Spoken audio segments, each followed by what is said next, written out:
Hi മക്കളെ, നമസ്കാരം.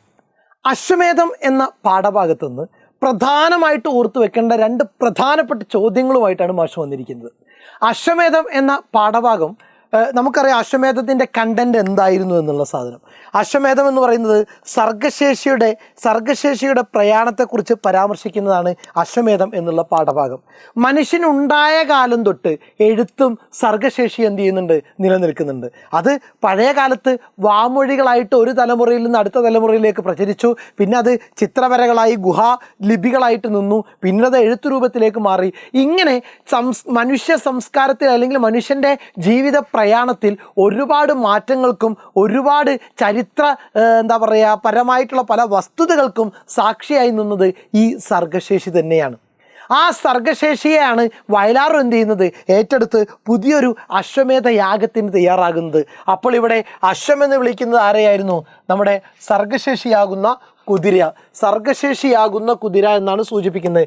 സർഗശേഷിയെയാണ് കുതിരയായിട്ട് എന്ത് ചെയ്യുന്നത്, ഇവിടെ അവതരിപ്പിച്ചിരിക്കുന്നത്.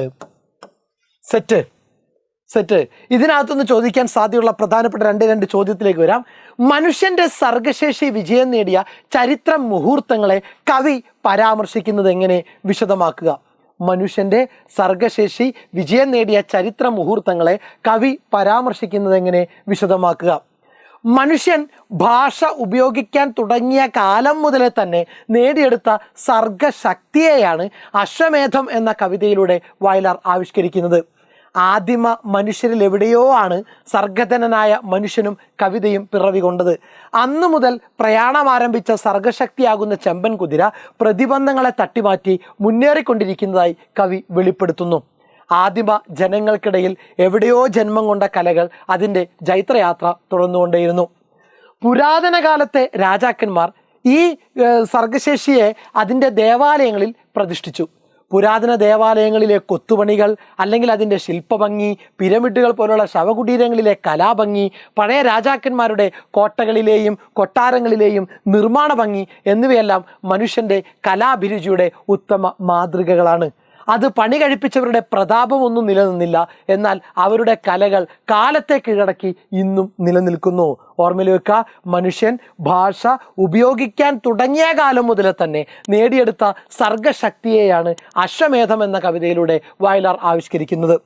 ആദിമ മനുഷ്യരിൽ എവിടെയോ ആണ് സർഗധനനായ മനുഷ്യനും കവിതയും പിറവി കൊണ്ടത്. അന്നു മുതൽ പ്രയാണം ആരംഭിച്ച സർഗശക്തിയാകുന്ന ചെമ്പൻ കുതിര പ്രതിബന്ധങ്ങളെ തട്ടിമാറ്റി മുന്നേറിക്കൊണ്ടിരിക്കുന്നതായി കവി വെളിപ്പെടുത്തുന്നു. ആദിമ ജനങ്ങൾക്കിടയിൽ എവിടെയോ ജന്മം കൊണ്ട കലകൾ അതിൻ്റെ ജൈത്രയാത്ര തുടർന്നുകൊണ്ടേയിരുന്നു. പുരാതന കാലത്തെ രാജാക്കന്മാർ അതിനെ ദേവാലയങ്ങളിൽ പ്രതിഷ്ഠിച്ചു. പുരാതന ദേവാലയങ്ങളിലെ കൊത്തുപണികൾ, അല്ലെങ്കിൽ അതിൻ്റെ ശില്പഭംഗി, പിരമിഡുകൾ പോലുള്ള ശവകുടീരങ്ങളിലെ കലാഭംഗി, പഴയ രാജാക്കന്മാരുടെ കോട്ടകളിലെയും കൊട്ടാരങ്ങളിലെയും നിർമ്മാണ ഭംഗി എന്നിവയെല്ലാം മനുഷ്യൻ്റെ കലാഭിരുചിയുടെ ഉത്തമ മാതൃകകളാണ്. അത് പണി കഴിപ്പിച്ചവരുടെ പ്രതാപമൊന്നും നിലനിന്നില്ല, എന്നാൽ അവരുടെ കലകൾ കാലത്തെ കീഴടക്കി ഇന്നും നിലനിൽക്കുന്നു. നോക്കുക, അടുത്ത പ്രധാനപ്പെട്ട ചോദ്യം. കവിതയിൽ അശ്വഹൃദയജ്ഞരായ പൂർവികർ സർഗശക്തിയെ വീണ്ടെടുക്കുന്നു. ആരിൽ നിന്നൊക്കെയാണ് അവർ സർഗശക്തിയായ കുതിരയെ വീണ്ടെടുത്തത്, കണ്ടെത്തി എഴുതുക. കുഞ്ചിരോമങ്ങൾ തുള്ളിച്ചുകൊണ്ട് സഞ്ചരിച്ച ചെമ്പൻ കുതിരയെ പണ്ട് ദൈവം കടിഞ്ഞാണുമായി വന്ന് സവാരിക്കായി കൊണ്ടുപോയി. അപ്പോൾ ആദ്യം കൊണ്ടുപോയത് ആരാണ്? ദൈവമാണ്. അതായത് മനുഷ്യൻ്റെ സർഗശക്തിയെ കീഴടക്കാൻ മതങ്ങൾ ശ്രമിച്ചു. പിന്നീട് രാജാക്കന്മാർ അവരുടെ ഉന്മത്ത സേനകൾ സ്വന്തം മഹത്വം ലോകം മുഴുവൻ കേൾക്കെ വിളിച്ചു പറയാനായി സർഗശക്തിയുള്ളവരെ ഉപയോഗിച്ചു.